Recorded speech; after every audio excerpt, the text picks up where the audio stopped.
When I think about 2021, a couple of key elements come into play for me.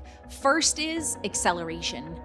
2021 is going to be, I think, the moment that people hit the ground running, recognizing that what's possible is what will drive us in this new year. It will also require, though, a change in how we work.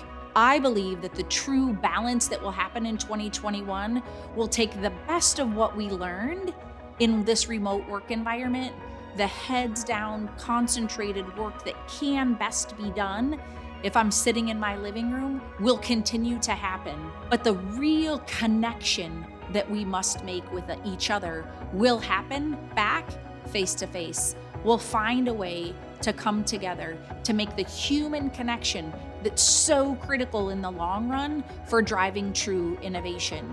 I think the term pandemic proof is going to have some legs as we move forward.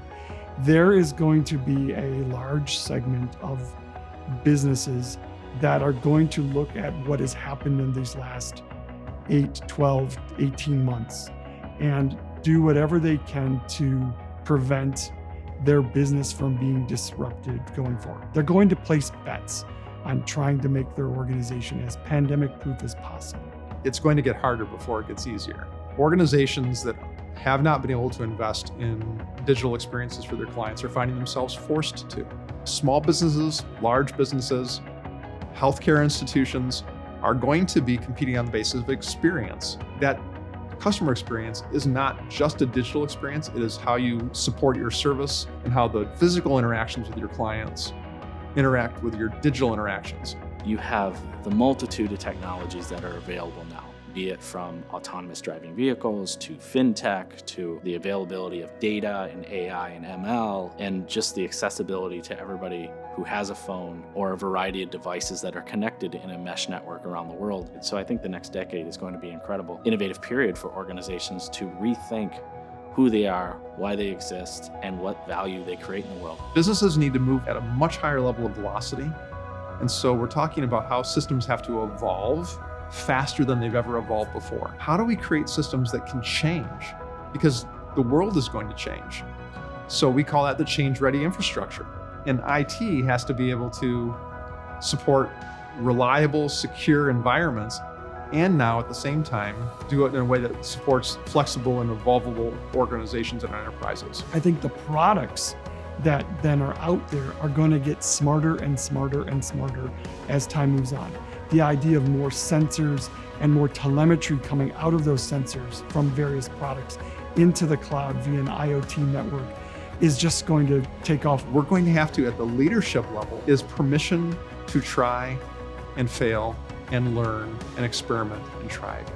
As leaders, our ability to think about all of the stakeholders is also shifting and changing, that we must be thinking not only about our team, but our customers, not only about profitability, but about true sustainability and engagement with so many stakeholders, new ways of thinking about diversity, new ways of thinking about total engagement, new ways of thinking about how we bring together a maximum amount and an inclusive voice to everything that we're solving to is not only desired, it's required for true success into 2021 and beyond. The concept of simplicity.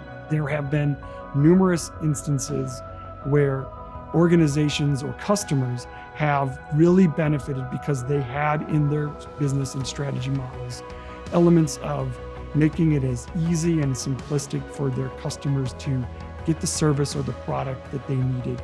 This is well before the pandemic set in. We have too often equated innovation with the next shiny object, the next technical invention. So we conflate innovation with invention. But innovation is taking things that might be really common and well understood and something you already have and innovating with it to create new value.